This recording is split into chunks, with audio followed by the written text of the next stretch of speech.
difference between equality and equity. Equality suggests, oh, everyone should get the same amount.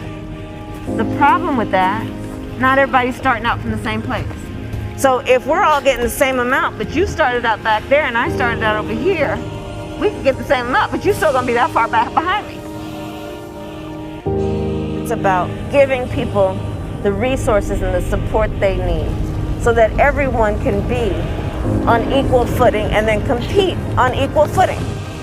Equitable treatment means we all end up at the same place.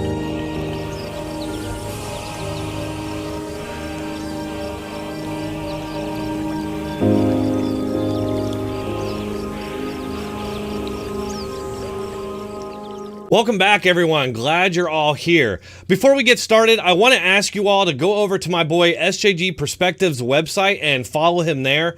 He's been getting targeted by the YouTube censors as of late, and he's not really sure how much longer he's going to be on this platform. So make sure to go over there. I'll put the URL down right below here so you can check him out. And also make sure that when you're done here, head on over to Normal America with Robert Nawar.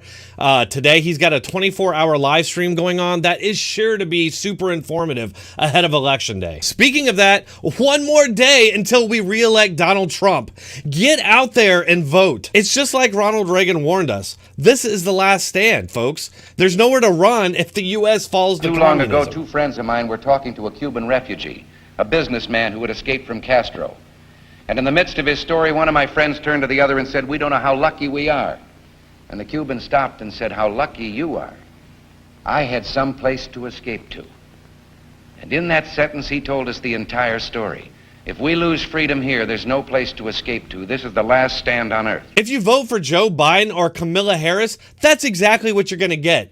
It'll be repackaged and spun as something else, but it'll be communism. Nothing exemplifies that more than this video that was just released by Kamala Harris that uses conspiracy theories from critical race theory to broadly generalize people based on their skin color, then promotes manufactured, enforced outcomes as an answer to their unproven claims. So there's a big difference between equality and equity. Equality suggests, oh, everyone should get the same amount.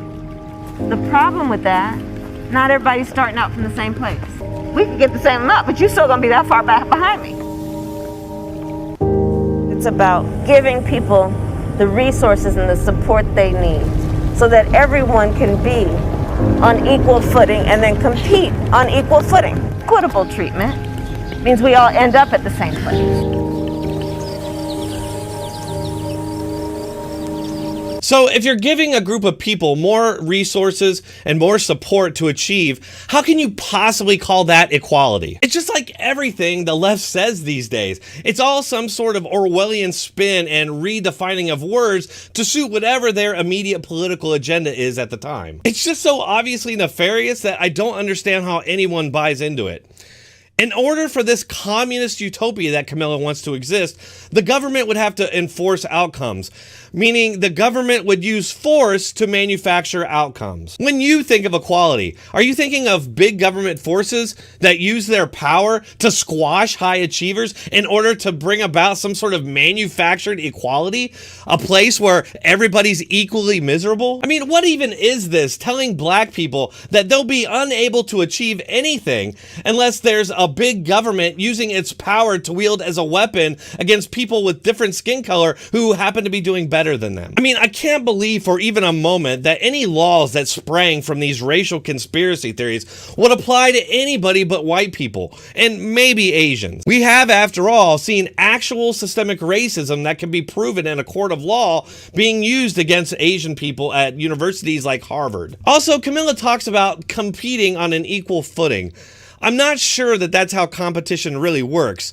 I mean, in a competition, there's always somebody who's going to be better than the other person. Competition breeds innovation and always improving quality. Failure does the exact same thing.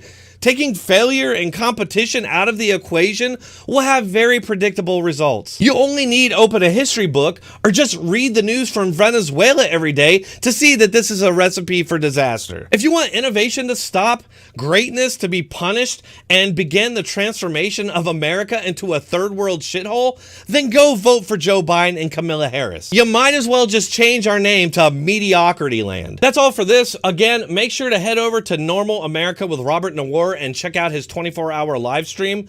But before you go, make sure to hit that like button, share, and subscribe. And most importantly, get out there and vote.